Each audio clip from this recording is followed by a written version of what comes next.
Here we are, just 2 days away from the conclusion of the Paris Climate Change Conference. There are lots of issues still unresolved, and the French, who being the hosts, are also the president of this conference. They are insisting that this conference should end on Friday itself, according to schedule. So we still have we got a draft this afternoon, which is the draft agreement, the first draft agreement that came out this week.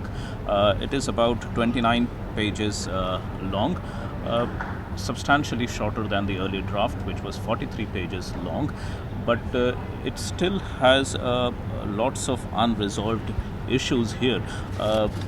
Apparently, about 366 square brackets still remain in this draft. Every square bracket actually contains an option that has been suggested by different countries, and every square bracket means there is an unresolved issue. So this is where we are. Lots still needs to be done, and probably we'll see several more such draft agreements before a final agreement comes out on Friday, if it actually does come out on Friday. So, what are the most difficult and contentious issues we should understand from here? So at this point of time, the most important issue from the developing countries' point of view, at least, are differentiation and finance.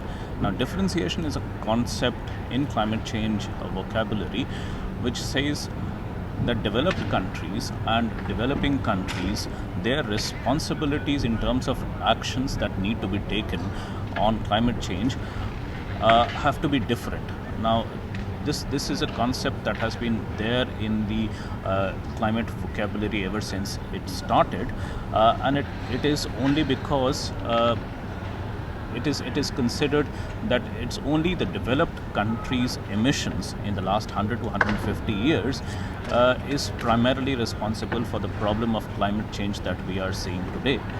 And because it is the developed countries which are responsible for climate change, the idea is that they should be the only main ones who find a solution to climate change. So that is what the differentiation concept is all about. That while every country is responsible for taking actions against climate change, the majority of the actions or the main responsibility must lie on the developed countries. So that is the concept behind differentiation, and that has to get articulated into the agreement in a way that is acceptable to the developing countries. The second issue is about finance.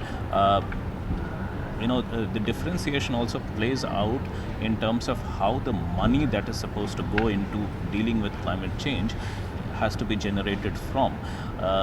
The way the climate change negotiations are going on, it requires the developed countries to produce money, to mobilize money to help the developing countries deal with climate change.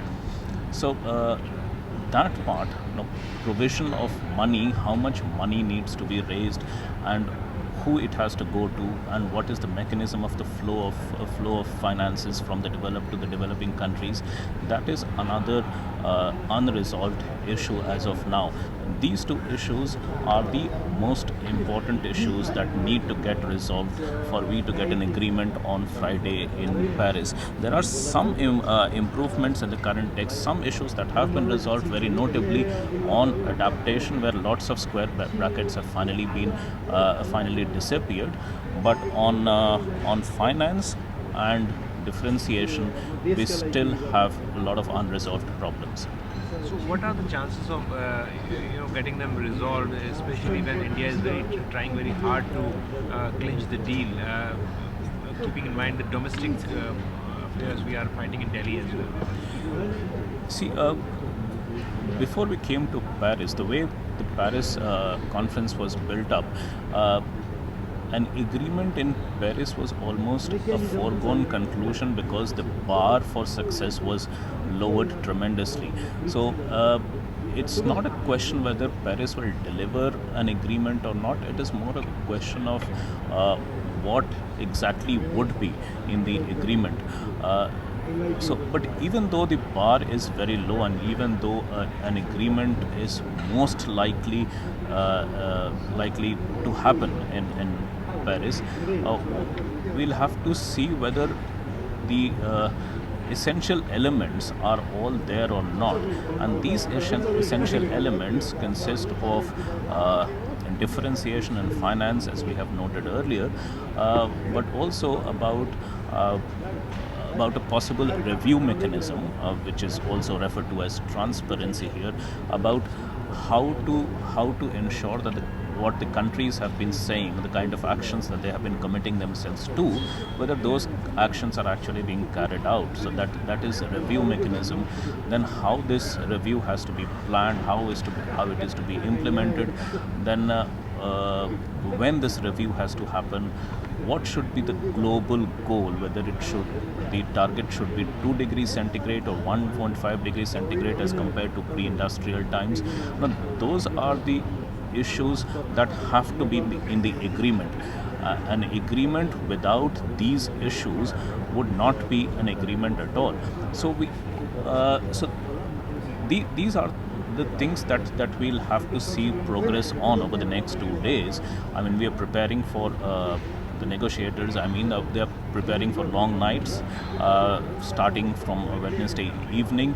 They have gone into huddles. Both formal negotiations are happening, as well as informal groups. The discussions are happening. So from now till Friday evening, probably we'll see a lot of haggling on separate issues, a lot of compromises being made, and then hopefully we'll have a deal by Friday, which probably everyone can live with.